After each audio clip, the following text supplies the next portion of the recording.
The future is in our hands. Le voilà, le nouveau maire de New York, Zoran Mamdani, fraîchement élu par plus d'1 million de New-Yorkais. It's a disaster waiting to happen. If you have a communist mayor, I think it's going to be very tough for him and for the city. Vous dites dans un article du Point que Zoran Mamdani est un antisioniste et un antisémite. Qu'est-ce qui vous fait dire ça ? Ce qui me fait dire ça, c'est ses propres déclarations. Lesquelles ?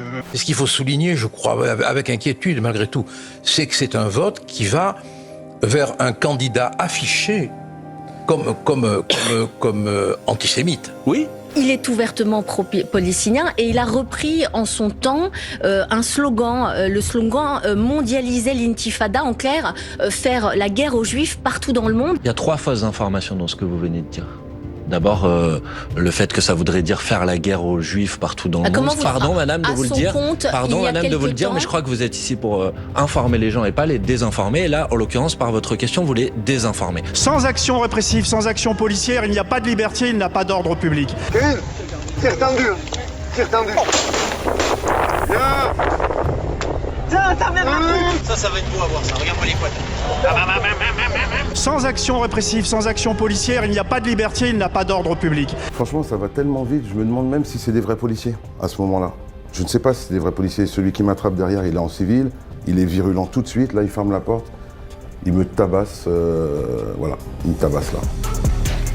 Je suis fier d'être le chef de cette police-là, une police républicaine qui, partout sur le territoire de la République, assure la protection de nos concitoyens.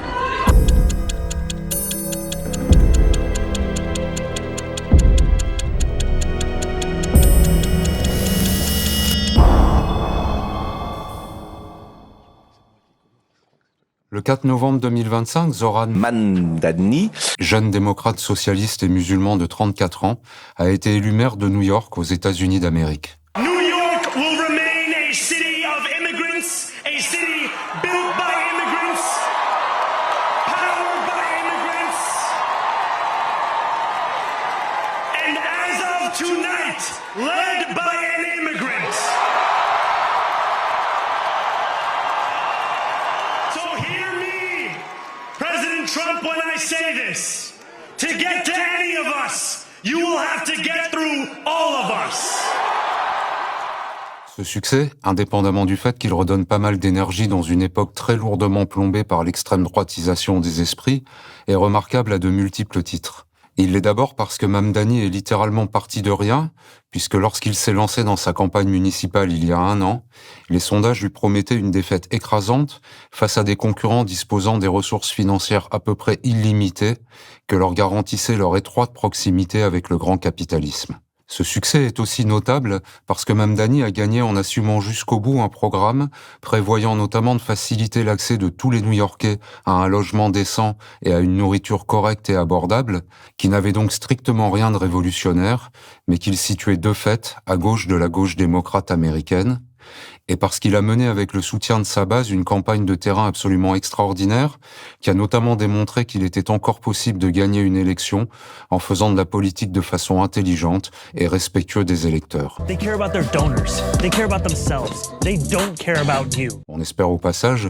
même si on y croit très modérément, que le Parti socialiste français a pris bonne note de cette instructive leçon. Il n'y a pas de deal. qui permettrait aucun deal. Il n'y a pas eu un deal, y compris à l'Élysée, Emmanuel Macron avec vous disant... Non, aucun deal. Mais la victoire de Mamdani est surtout remarquable parce qu'au fur et à mesure qu'il progressait dans les sondages et qu'il devenait de plus en plus évident que ce jeune socialiste musulman qui a toujours revendiqué sa complète solidarité avec les Palestiniens serait le prochain maire de New York, il est devenu la cible d'une campagne d'invectives et de menaces racistes, d'une violence ahurissante des droites états-uniennes qui l'ont présenté comme un communiste, comme un islamiste et bien sûr comme un antisémite, puisque cette accusation est désormais systématiquement instrumentalisée des deux côtés de l'Atlantique pour dénigrer la gauche. De fait, en France aussi, Mamdani a été accablé de calomnies et de diffamations par la droite radicalisée et par ses journalistes d'accompagnement. Il faut souligner, je crois, avec inquiétude malgré tout, c'est que c'est un vote qui va vers un candidat affiché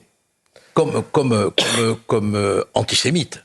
Et par exemple par l'hebdomadaire Le Point, propriété du groupe Pinault, qui a publié quelques jours avant l'élection new-yorkaise une chronique parfaitement dégueulasse de l'éditocrate Bernard-Henri Lévy, alias BHL, expliquant très sérieusement que si Mamdani remportait cette élection, il y aurait, je cite, un maire antisémite à New York. Fin de citation. Dans le monde réel, Mamdani, qui a notamment recueilli les suffrages de très nombreux juifs new-yorkais, n'est bien sûr pas antisémite. L'une de ses premières priorités après sa victoire a d'ailleurs été de rappeler très fermement et très nettement que l'antisémitisme n'avait pas sa place dans sa ville. And we will build a city hall that stands steadfast alongside Jewish New Yorkers and does not waver in the fight against the scourge of anti-Semitism. Mais il reste constant dans son soutien aux Palestiniens et dans sa dénonciation des crimes perpétrés par l'armée israélienne à Gaza. And so to be very, very clear, of course I condemn Hamas. Of course I've called October 7th what it was, which is a horrific war crime.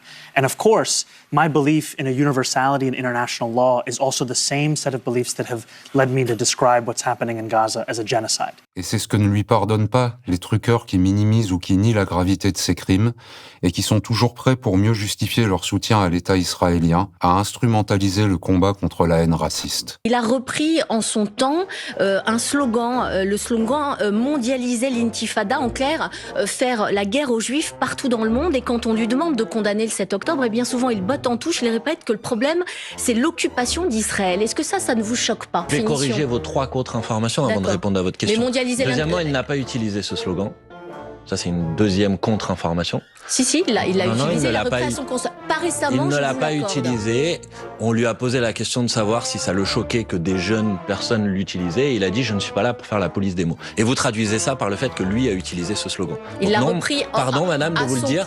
Pardon, madame, de vous le dire, mais je crois que vous êtes ici pour informer les gens et pas les désinformer. Et là, en l'occurrence, par votre question, vous les désinformez. Le 5 novembre, 24 heures après l'élection de Mamdani, Olivier Faure, premier secrétaire du Parti socialiste français, aucun deal, dont la principale contribution à l'amélioration des conditions de vie de ses concitoyens consiste depuis plus d'1 an à sauver des gouvernements illégitimes qui prennent l'argent des pauvres pour le distribuer aux riches, a très sérieusement déclaré qu'en France, Mamdani serait socialiste. Fin de citation. Faire en sorte que toute une série d'inégalités soit corrigée justement par l'accès aux soins, l'accès à la culture, l'accès à l'éducation, l'accès à la mobilité, l'accès au logement. Tout ça, c'est ce que nous portons.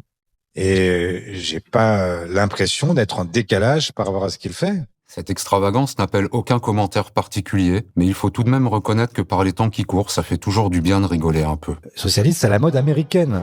C'est pas un soumis. Il a dit, je veux faire le blocage des loyers dans une zone tendue, New York. Ça vous rappelle rien? C'est sous François Hollande que ça s'est passé.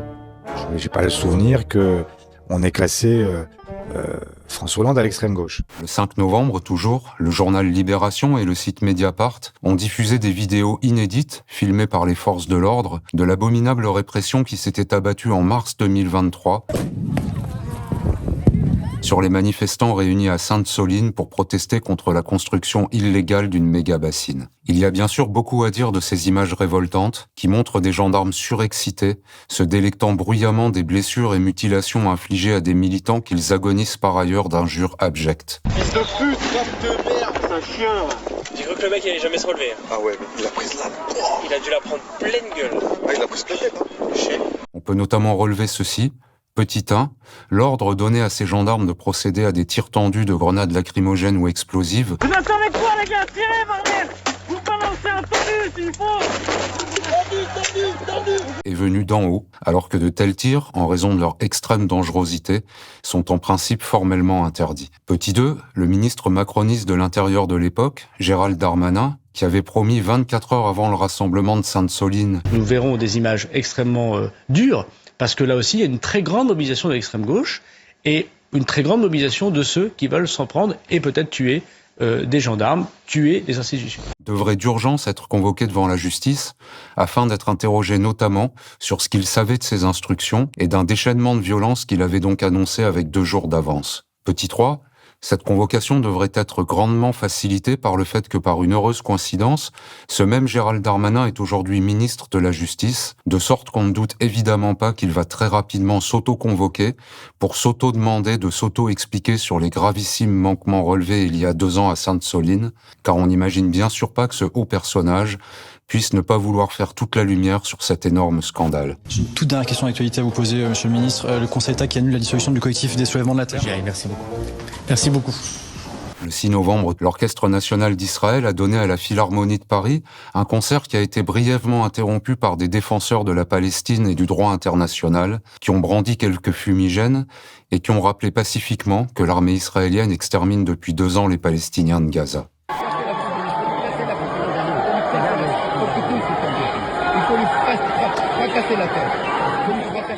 Immédiatement, des spectateurs, dont le moins qu'on puisse dire est que la musique n'adoucit pas leurs mœurs, se sont précipités vers ces protestataires pacifiques pour les rouer de coups, sous les encouragements haineux d'une partie du public.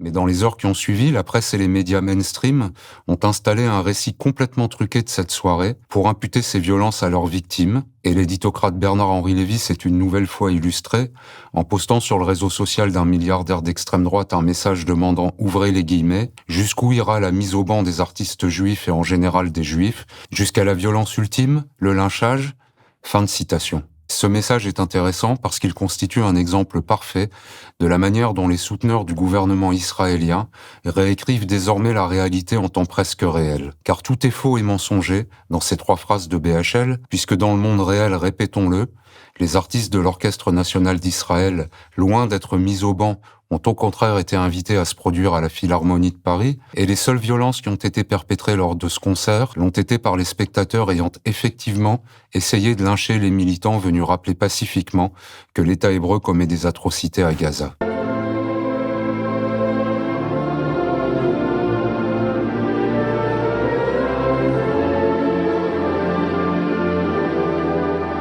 Le 7 novembre, la défenseure des droits, Claire Hédon, a retenu, je cite, « le caractère raciste de l'agression ultra-violente du producteur Michel Zecler, qui avait été passé à tabac par des policiers au mois de novembre 2020. » Pendant 5 minutes et 12 secondes en effet, les policiers du 17e arrondissement infligent plus d'une vingtaine de coups de poing et une dizaine de coups de pied à la victime. Michel reçoit aussi plus d'une quinzaine de coups de matraque, principalement au niveau de son visage et de son crâne. Dans son avis, la défenseure des droits souligne qu'alors que l'inspection générale de la police nationale avait mené une remarquable enquête administrative sur ces violences et avait proposé dès le mois de juillet 2021 au préfet de police de Paris de faire comparaître leurs auteurs devant un conseil de discipline, ce même conseil, 5 ans plus tard, ne s'est toujours pas réuni. Question, qui était préfet de police de Paris entre 2022 et 2025 ?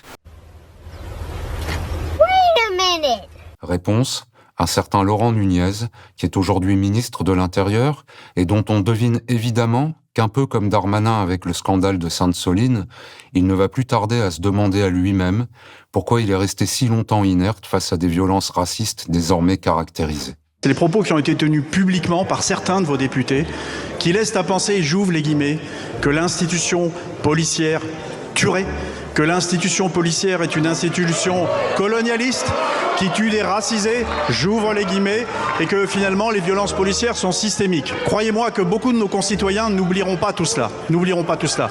Moi, je veux défendre les policiers pour le travail qu'ils font au quotidien, partout sur le territoire national, pour défendre nos concitoyens.